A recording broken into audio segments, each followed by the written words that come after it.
우리 전사님 두 분이 이제 그 목양실에 들어와서 이런저런 얘기를 하다가 이제 나가는 길에 홈페이지에 있는 목사님 사진을 좀 한번 바꿨으면 좋겠다, 이런 얘기를 하면서 지금의 목사님 모습이 훨씬 중후하다고, 그래서 멋있다고, 그래서 이제 염색도 안 하고 그냥 흰 머리도 그대로 멋있으시다고, 그래서 그렇게 해볼까, 또 이제 귀가 얇아가지고 그래서 이제 머리를 다듬으면서 이제 그 염색 그만하고 하얀 머리 그대로 이제 중후한 멋이 있다고 하니까 그렇게 한번 해볼까 그랬더니 제 아내가 뭐라고 하냐면 은퇴하고 나서 하세요.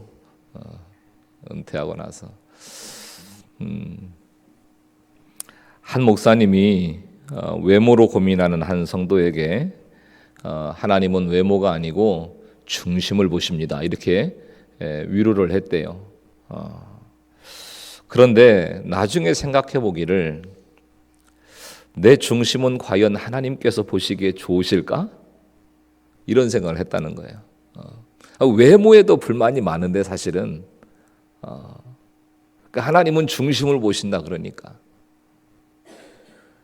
자, 그런데 생각을 해보니까 자기 중심도 하나님 보시기에 좋을 것 같지가 않더래. 외모뿐만 아니라. 그래서 그런 얘기를 이제 아예 안 하기로 했대요. 그런 얘기를. 여러분 어떠신가요? 외모가 좋고 중심이 나쁘거나, 중심은 좋은데 외모가 별로거나, 둘 다 좋거나 둘 다 나쁘거나, 뭐 여러 종류가 있을 텐데 하나님 보시기에 좋았더라라고 하는 건 어떤 걸까? 우리 이제 창세기를 쭉 함께 공부해 나가실 거예요. 앞으로 창세기를 공부해 나가실 건데 과연 하나님 보시기에 좋았더라는 어떤 걸까? 자, 먼저 생각할 건 뭐냐면 말씀을 듣는 인생이 보시기에 좋은 인생인 거예요. 2절 말씀에 하나님의 영이 수면 위에 운행하시니라 그러셨는데요. 히브리 말로 운행하신다라고 하는 말은 알을 품는다, 그런 뜻입니다. 성령님이 우리의 혼돈과 공허와 흑암을 알을 품듯이 이렇게 가득 품고 계신다는 거죠. 그리고 나서 3절에 이르시되의 말씀을 가지고 사역을 시작하세요.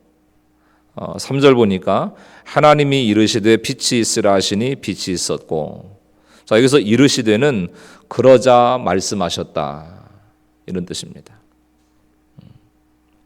지시하다, 허락하다, 이런 의미를 가지고 있는 이 말은 세상에 존재하는 모든 것들이 하나님의 말씀, 하나님의 지시와 허락에 의해서만 존재할 수 있다, 이런 의미인 거예요. 세상의 모든 것은. 그래서 나의 혼돈과 공허는 배우자의 사랑으로 채워지는 게 아니에요. 돈으로 채워지는 게 아닙니다. 내 꿈을 이루는 것으로 채워지는 게 아니에요. 뭘로 채워지냐? 하나님의 말씀으로 채워져야 만족이 있다는 거예요. 자, 흑암이 깊다는 것도 말씀으로 빛을 만나야 되는데 왜 진리의 성령님은 말씀으로 우리에게 말씀하셔야 될까? 왜냐하면 말씀이 약속이기 때문에 그렇습니다. 그래서 하나님이 보시기에 좋은 인생은 말씀을 듣는 인생이에요. 하나님의 말씀을 듣는 인생. 설교를 듣는 인생이 아니고 그 설교 속에서 하나님께서 나에게 뭘 말씀하시느냐, 하나님의 말씀을 들어야 된다는 거예요. 그래서 우리가 하나님을 믿겠다고 결심을 하고 또 오랜 세월 동안 신앙의 삶을 살아왔는데 진짜 하나님이 어떤 분이신가를 잘 몰라요. 그래서 어떤 때는 자기가 하나님을 만들어. 내가 믿고 싶은 하나님, 내가 부르고 싶은 하나님, 그 하나님만 믿고 그 하나님만 부르는 거예요. 근데 보세요. 어떤 사건이 발생했을 때 하나님의 주권만 강조하면 인간의 책임이 무색해지는 거죠. 무슬림 같은 경우는 모든 게 인시알라. 알라의 뜻이라는 거예요. 사람이 죽어도 살아도 망해도 또 흥해도 모든 인생의 모습은 그냥 인샬라예요. 그러니까 이거는 인간의 책임이 아예 무색해지니까 이것도 문제가 있는 거고, 또 인간의 책임만을 강조하면 하나님의 절대 주권이 손상된다는 거죠. 하나님이 주인이시라는데. 그래서 이 둘의 조화가 어려울 때 뭘로 시선을 돌려야 되는가 하면 하나님의 약속, 언약으로 시선을 돌려야 된다는 거예요. 자, 하나님의 창조 사역 가운데 만물이 하나님의 조건적 약속을 드러내고 있는데요. 예를 들어서 재벌 아버지가 가지고 있는 막대한 재산을 이제 막 돌이 된 돌배기 아들이 어떻게 알겠어요? 엄청난 재산을 가지고 있는데. 근데 그 재산을 잘 지키게 하려면 돌배기의 눈높이로 아버지가 낮아져서 알려줘야 되는데 그게 성자 하나님의 사역이라는 거예요.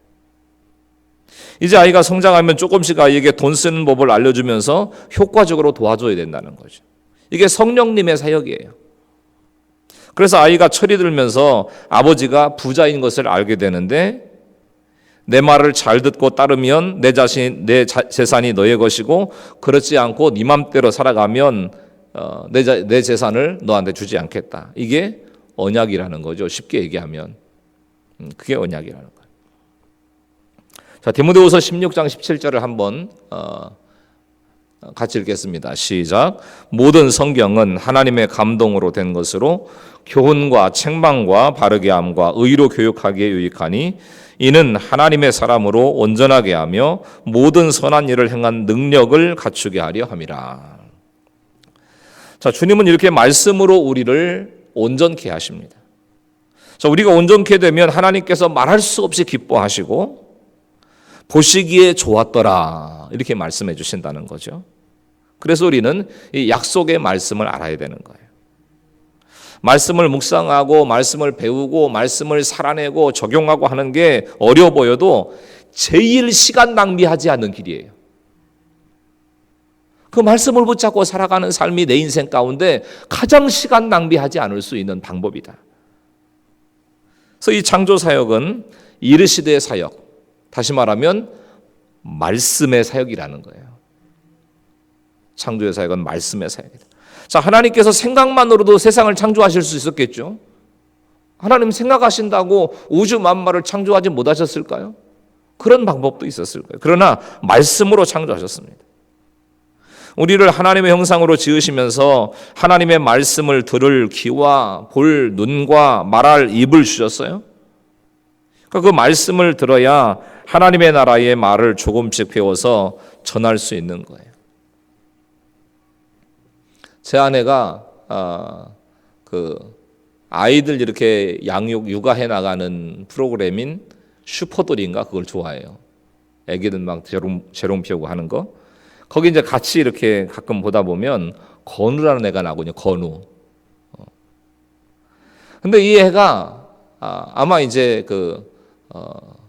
스위스인가 어디 이제 엄마가 출신이고 아빠가 박주호 축구 선수인데 그 양쪽에 왔다 갔다 하면서 살다 보니까 말이 조금 느린 것 같아요. 그러니까 마음은 급한데 말은 안 되니까 맨날 막 뚜비뚜비뚜비뚜비뚜비뚜비뚜비 막 이러고 살아요. 막 달려다니면서.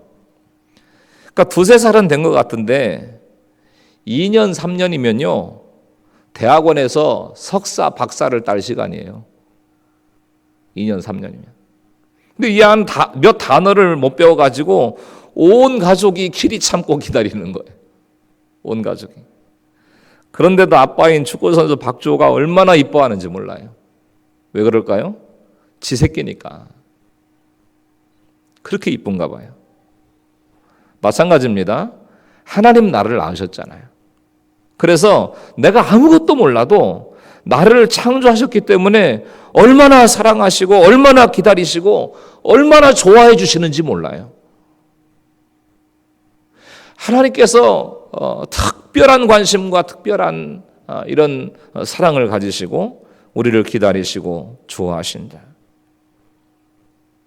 그런데 성령님이 운행하지 아니하시면 하나님의 영이 수면에 운행하셨다 이렇게 말씀하셨는데 성령님이 운행하지 않으시면 이르시되의 말씀이 안 들린다는 게 문제예요.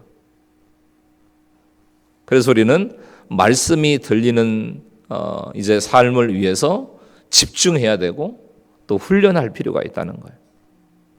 아무리 시간이 걸려도 한 절 한 절 말씀을 읽어가면서 하나님의 명령을 찾고 약속을 찾고 그 말씀 앞에 순종하고 하나님의 거룩을 이루어가는 것이 최고의 인생인 것입니다. 이게 최고의 인생이다. 저는 오늘 이 아침에 하나님께서 말씀하시는 이르시되의 창조의 사역에 관한 말씀이 여러분의 삶 속에 들려질 수 있기를 축원합니다. 말씀을 듣고 말씀을 붙잡아서 삶의 현장에서 창조의 삶을 살아가는, 이게 믿음의 삶이거든요. 그런 인생 되실 수 있기를 예수님의 이름으로 간절히 축원합니다. 지금도 창조 역사가 일어난 거예요. 지금도 우리 인생 가운데서. 자, 오늘 나의 삶의 현장 가운데서 하나님의 이르시되의 말씀을 잘 듣고 있는지, 내가 관심과 사랑으로 길이 참고 품고 가야 될 혼돈하고 공허한 사람은 누군가 한번 점검해 보시는 시간이 될 수 있기를 바라고요. 두 번째는 빛을 보며 사는 인생이 보시기에 좋은 인생이라는 거예요. 3절에 하나님이 이르시되 빛이 있으라 하시니 빛이 있었고, 하나님께서 제일 먼저 빛을 창조하셨어요. 일단 환경을 조성하시는 겁니다. 빛을 창조해서 흑암의 질서를 부여하십니다. 이 빛은 발광체로서의 빛이 아니에요. 무슨 태양이나 뭐 이런 발광체로서의 빛이 아닙니다. 근데 이 빛을 처음 만드신 이유가 뭘까요? 깜깜하니까, 보이지 않으니까. 깜깜하면서 보이지 않으니까. 그럼 빛이 들어왔을 때 가장 먼저 봐야 될 게 뭘까요? 빛이 들어왔을 때 나 자신을 봐야 된다는 거예요. 나 자신. 나 자신이 얼마나 더럽고 형편없는지를 보지 못하면 우리는 창조의 사역을 할 수가 없어요. 또 나가서는 남을 변화시킬 수도 없죠. 내가 깜깜인데 뭐 누구를 변화시키고 말고 하겠어요. 그래서 혼돈과 공허와 흑암 가운데서 하나님이 비추시는 은혜의 빛으로 말씀이 들리기 시작하면 내 인생이 해석이 가능해지는 거예요. 내 인생이 해석이 가능해, 말씀을 통해서, 복음을 통해서 내 인생이 해석이 가능해지면 그 순간부터 우리의 삶 속에 빛의 역사가 시작되는 겁니다. 물질의 세계에서도 빛이 너무나 중요하지만 영적인 세계에서는 더더구나 빛은 중요한 역할을 합니다. 요한일서 1장 9절 말씀에 만일 우리가 우리 죄를 자백하면 그는 미쁘시고 이로사 우리 죄를 사하시며 우리를 모든 불의에서 깨끗하게 하실 것이요, 이렇게 말씀하셨어요. 예수님이 여인의 깜깜한 자궁 속에 하나의 점이 돼서 오셨어요. 주님이 직접 깜깜함 가운데 오셨기 때문에 오늘 깜깜한 환경 가운데 있는 나에게 빛이 되고 위로가 되어 주실 수 있다는 거죠. 그래서 내 흑암에서 비추시는 빛 되신 예수님을 바라보고 살아가야 된다는 겁니다. 요한일서 1장 1절부터 5절을 보면, 화면 보시고 한번 읽겠습니다. 시작. 태초에 말씀이 계시니라. 이 말씀이 하나님과 함께 계셨으니 이 말씀은 곧 하나님이시라.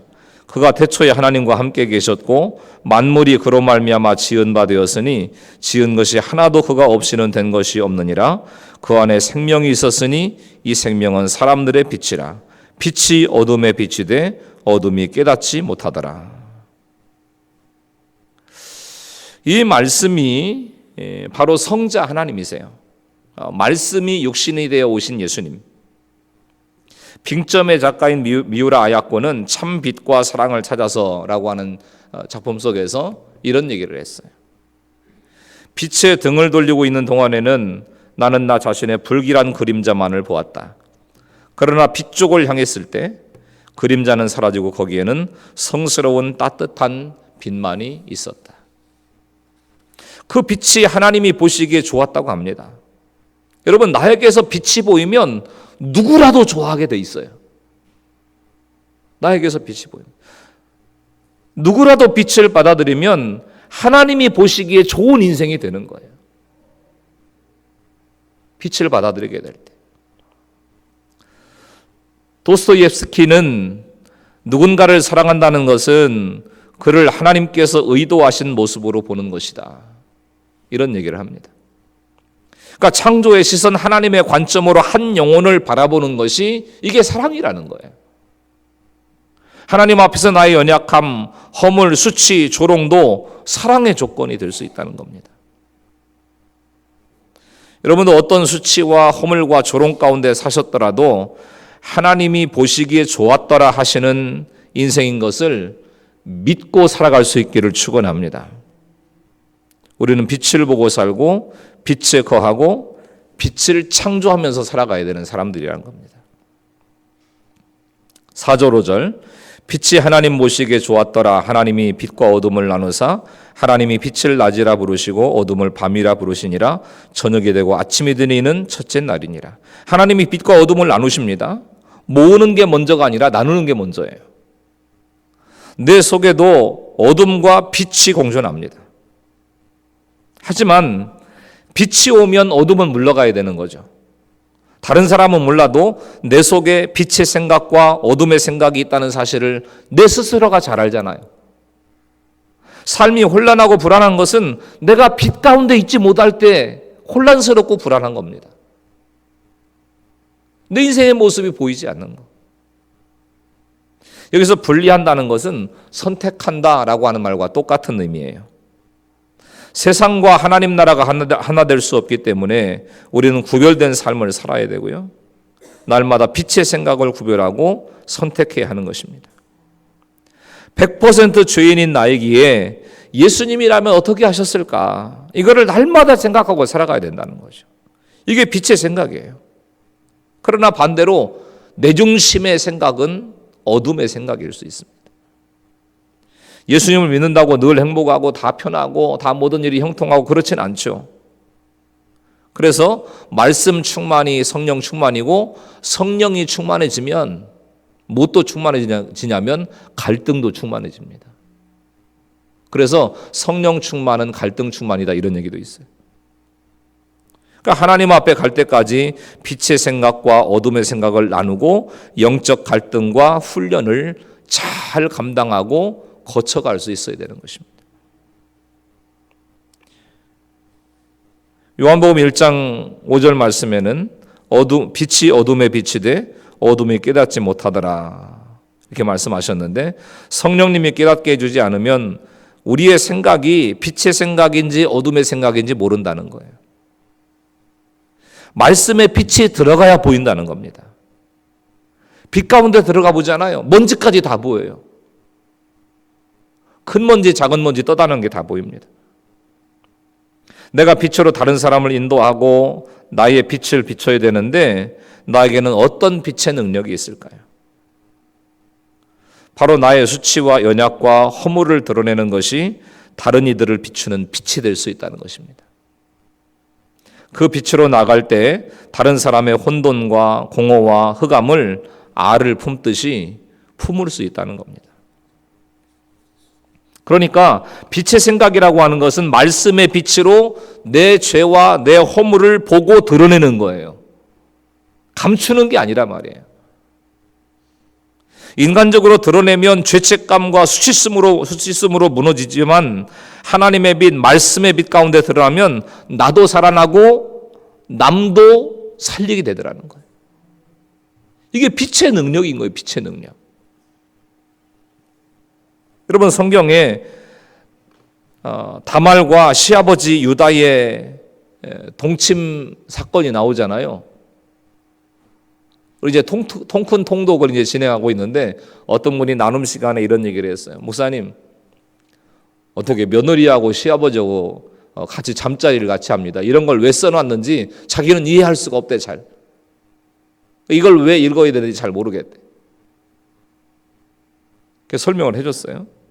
근데 생각해보세요. 다말과 시아버지 유다의 동침을 오픈하지 않았다면 또 다윗이 밧세바와의 불륜을 오픈하지 않았다면 우리가 성경에서 무슨 은혜를 받을까요?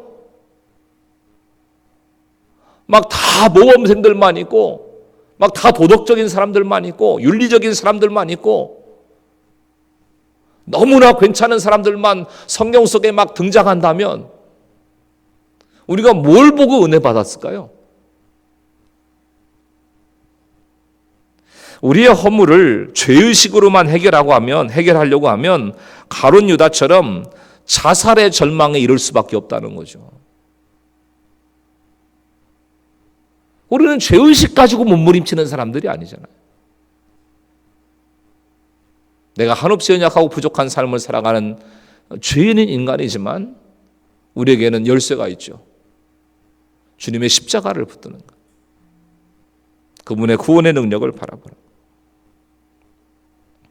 역사적으로도 1907년 평양의 회개의 놀라운 성령의 운동은 길선주 장로가 정말 절친의 돈을 그 가족에게서 횡령한 것을 고백하면서부터 출발했다는 거죠. 감추고 가는 건 행복이 아니에요. 하나님 앞에든 사람 앞에든 감추고 가는 건 행복이 아닙니다. 그것 때문에 자꾸 문제가 생기는 거예요. 자꾸 감추니까. 내 속에 있는 어둠의 생각을 자복하고 회개할 때 동일한 부흥의 역사, 창조의 역사가 우리의 인생과 삶의 현장 가운데 임할 것을 확신하실 수 있기를 예수님의 이름으로 간절히 축원합니다. 이게 열려져야 되는 거예요. 우리의 심령이 하나님 앞에 열려지고 또 함께 믿을 수 있는, 우리의 삶을 나눌 수 있는 믿음의 지체들을 향해서 열려져야 되는 거예요. 오픈할 때 죄는 그 권세를 잃어버리고 생명의 능력이 역사하기 시작하는 것입니다.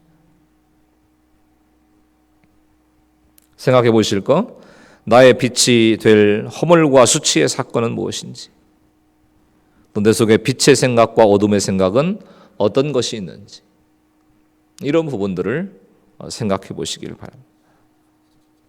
세 번째는 하늘을 보며 사는 인생이 보시기에 좋은 인생이에요.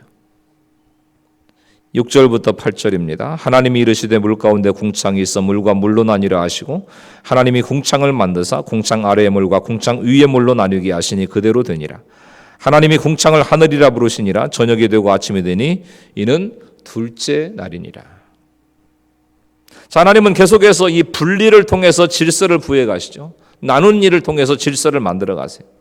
지구가 원래 물로 다 덮여 있었대요. 깊은 물은 궁창 위의 물과 아래의 물로 나누시고 궁창을 만드셨다고 합니다. 질서를 갖추시고 피조물이 안락하게 살도록 환경을 조성하신 거예요. 근데 인간의 타락으로 노아의 홍수가 발생하자 이 물의 질서가 깨진 겁니다. 궁창 위의 물과 궁창 아래의 물로 나누신 이 창조의 질서가 깨진 거예요. 그래서 궁창 위에 물이 한꺼번에 쏟아져 가지고 환경이 악화된 겁니다. 노아의 홍수 이전까지 사람들이 거의 900세 이상을 살았어요. 인간 수명이 900세 이상. 그런데 급격하게 노아의 홍수 이후에 인간의 수명이 축소됩니다. 120년 정도로. 궁창 아래의 물은 강과 바다고요. 궁창 위의 물은 구름 속에 내재되어 있는 물입니다. 하늘 위에 그렇게 엄청난 양의 물을 저장해 놓은 것이 이게 얼마나 놀라운 일입니까? 구름 위에다가. 하늘에서 구름이 그 물들을 이고 지고 있다가 필요할 때마다 이른 비와 늦은 비로 내려주시는데 알맞게 땅을 적셔서 농사도 짓고 대기권 안에 공기도 주셔서 살게 하시니 그것만으로도 우리가 하나님을 믿고 신뢰하고 그리고 영광 올려드리면서 살아가야 되지 않겠냐. 태양이 장렬할 때 수증기가 하늘로 올라가고 때에 맞게 비로 내리듯이 불같은 고난 가운데 드리는 기도가 하나님께 올라가면 하나님께서 그 기도를 저장해 주셨다가 가장 합당한 때에 은혜의 능력으로 부어주시는 것을 믿으시기를 축원합니다. 그래서 평안의 때에 부지런히 기도를 쌓으셔야 돼요. 그러면 때마다 우리의 필요를 따라 하나님께서 채워주신다. 자, 궁창이 하늘답게 틀을 갖추어 갑니다. 그런데 하늘에도 위의 물과 아래의 물이 있어요. 하늘 위에도. 우리도 각자가 주의 일로 선택을 받았습니다. 어떤 사람은 목회자로 부름을 받았고 어떤 사람은 직장인으로 또 어떤 사람은 사업가로 어떤 사람은 육아와 가사로 부름을 받았어요. 근데 그 주어진 환경마다 질서가 있는 거죠. 주어진 환경마다. 그러나 역할을 따지자면 위아래가 어디 있습니까? 다른 창조의 모습을 가지고 창조를 받았지만 역할을 가지고는 위아래가 없는 거예요. 모든 것이 다 주님께서 부르신 주님의 일이니까 자랑할 것도 없고 불평할 것도 없는 거예요. 나는 왜 높은 자리에 놨냐? 나를 왜 이렇게 형편없는 자리에 놨냐? 이거를 불평할 이유도 자랑할 이유도 없다는 거예요. 근데 재미있는 거는 이 엿새간의 창조 사역 가운데 늘 빠지지 않는 보시기에 좋았더라. 몇째 날에 뭘 지으시고 하나님께서 보셨더니 보시기에 좋았더라. 이런 말씀들이 계속해서 엿새 동안 나와요. 근데 유독 이 궁창에는 빠져 있어요. 궁창에는. 보세요. 7절, 8절에 하나님이 궁창을 만드사 궁창 아래의 물과 궁창 위의 물로 나뉘게 하시니 그대로 되니라. 하나님이 궁창을 하늘이라 부르시니라. 저녁이 되고 아침이 되니는 둘째 날이니라. 하나님이 보시기에 좋았더라. 이 말씀이 빠져 있는 거예요. 궁창을 만드시고. 무슨 얘기냐? 가장 멋지고 가장 아름다워 보이는 높은 하늘에 보시기에 좋았더라가 없는 것은 늘 높은 곳에 문제가 많다는 거예요. 높은 곳에. 세상에서도 높은 자리에 올라가면 문제가 많이 생깁니다. 우리는 파랗고 높고 깨끗한 것에 대한 환상을 버려야 되는데 땅도요, 높이 있으면 보기에는 아름다울 것 같지만 고지대로 올라갈수록 산소가 부족해가지고 숨쉬고 살기도 힘들어요. 고지로 올라갈수록. 맨 아래에 온갖 오물과 쓰레기와 흙탕물과 이걸 받아내는 땅이 이게 지저분해 보일 것 같지만 그 땅이 옥토입니다. 그 땅 위에 풍요가 있는 거예요. 크게 보시기에 좋은 땅인 것입니다. 그래서 높은 것이 얼마나 사탄의 밥이 되기 좋은 조건인지 모릅니다. 이런 칼럼을 읽었어요. 은퇴 후 가장 어려움을 겪는 사람이 누구라고 생각하는가? 갑생활을 오래 한 사람이다. 대기업 고위 임원들이 대표적인 갑들이다. 이들의 권력은 하늘을 찌른다. 그들의 말 한마디에 수많은 을과 병은 울기도 하고 웃기도 한다. 웬만한 을과 병의 생사여탈권을 갖고 있다. 수많은 을과 병은 이들에게 눈도장을 찍는 것을 삶의 기쁨으로 생각한다. 이들과 골프를 치는 것, 이들과 술자리를 갖는 것이 곧바로 성과와 연결되기 때문이다. 젊은 시절부터 갑생활을 오래 한 사람들은 별도의 노력을 하지 않는 한 교만할 수밖에 없다. 나이 든 사장까지 자기 앞에서 굽신굽신하고 슬슬 기는데 어떻게 그런 생각이 들지 않겠는가. 그래서 자기도 모르는 사이에 어깨에 힘이 들어간다. 사람도 똑바로 보지 않는다. 늘 삐딱한 시선으로 저 친구가 무슨 목적으로 나를 만나려는 걸까라는 생각을 하기 쉽다. 늘 대접받는데 익숙해진다. 처음에는 대접받는 것이 어색하지만 시간이 지나면서 대접받지 못하면 화가 난다. 그런 현상이 집에까지 이어지는 경우도 있다. 그런 갑생활을 10여 년 이상 하게 되면 온 얼굴과 몸에 갑 현상이 밴다. 그런 사람들은 평생 사람들 앞에서 아쉬운 말을 해본 적이 없다. 고객이란 개념도 없다. 누구를 위해 고개를 숙인다든지 누구를 만족시킨다는 것은 상상하기 어렵다. 그렇기 때문에 그 자리를 물러나게 되면 엄청난 문화 충격을 받는다. 온 세상이 자기를 배반했다고 생각한다. 그렇게 골프를 치자던 자들이 전화 한 통 없고 명절이면 줄줄이 자신을 찾아와 비굴한 웃음을 짓던 사람들이 한순간에 사라진 것에 대한 배신감을 느끼기도 한다. 그렇기 때문에 갑생활을 오래 하다 현직에서 물러나 은퇴하면 정신적으로 무너지는 경우가 많다. 갑생활을 오래 한 사람뿐 아니라 모든 중년은 은퇴 후 가정에서 위기를 겪을 가능성이 높다. 그런 위기를 극복하기 위해서는 가정에 뭔가 기여할 수 있어야 한다. 불편함을 주는 대신 도움이 되는 인간으로 변신해야 한다. 이런 칼럼이었어요. 여러분, 높은 곳에 있는 이 갑들이요, 사회에서도 문제를 일으키고 가정에서도 문제를 일으키는 거예요. 아무리 어리고 약해도 말씀만 들리면 쓰임 받습니다. 그러니까 우리 일생의 최대의 사명이 있다면 말씀이 들리는 인생을 살아가는 거예요. 하나님의 말씀이 인생.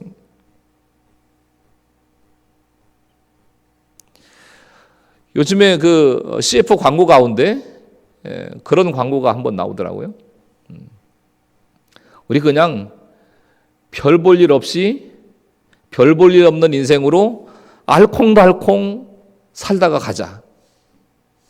두 연인이 만나가지고 그런 얘기를 하더라고요. 별 볼 일 없는 인생으로 살아가다가 알콩달콩 살다가 가자.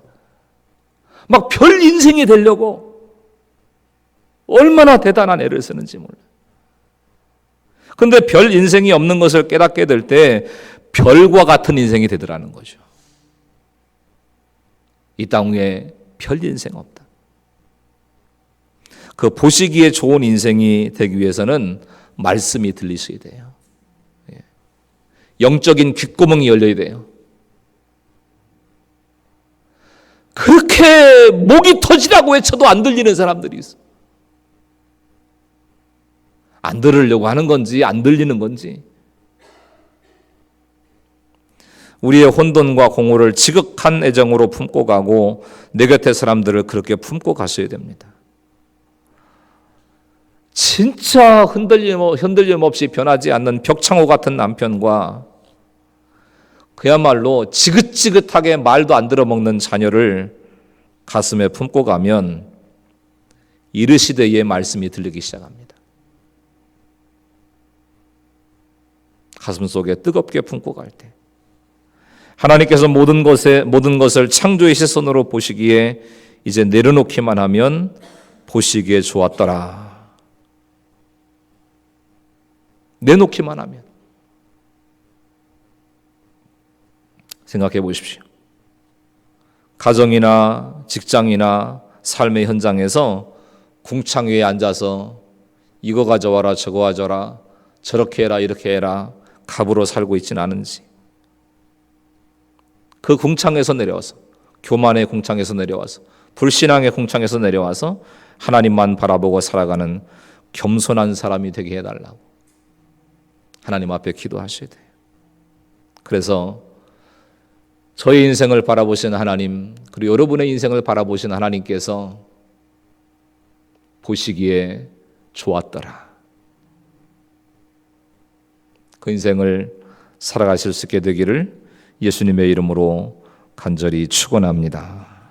기도하겠습니다. 하나님 아버지, 우리의 기도가 하늘에 쌓여 필요한 때가 되면 폭포수와 같은 은혜로 우리 가운데 부어주실 것을 믿습니다. 하나님 보시기에 좋은 인생이 되기 위해서 말씀을 들어야 하는데 아직도 듣기 싫어서 귀를 막고 있는 우리의 모습을 고백합니다. 주님이 보시기에 좋은 것이 하나도 없는 인생이 될까 두렵고 떨립니다. 주님 우리를 불쌍히 여겨주시고 겉으로는 교양 있는 모습으로 살면서 창조의 시선으로 바라보지 못해서 흑암과 공허와 혼돈뿐인 가정을 불쌍히 여겨 주시옵소서. 이제 하나님의 음성이 우리의 귀를 뚫고 들어오게 허락하여 주옵소서. 우리의 영혼의 귀가 열려지게 허락하여 주시옵소서. 하늘의 빛이 들어오게 허락하여 주시옵소서. 하늘을 보고 살아갈 수 있도록 오늘 또 예배하는 사랑하는 주의 백성 한 분 한 분의 영혼 가운데, 그 인생 가운데 은혜를 더하여 주시옵소서. 그리하여 하나님이 보시기에 좋았더라 말씀하시는 복된 인생으로 변화될 수 있도록 축복하여 주시옵소서. 예수 그리스도의 이름으로 기도하옵나이다. 아멘.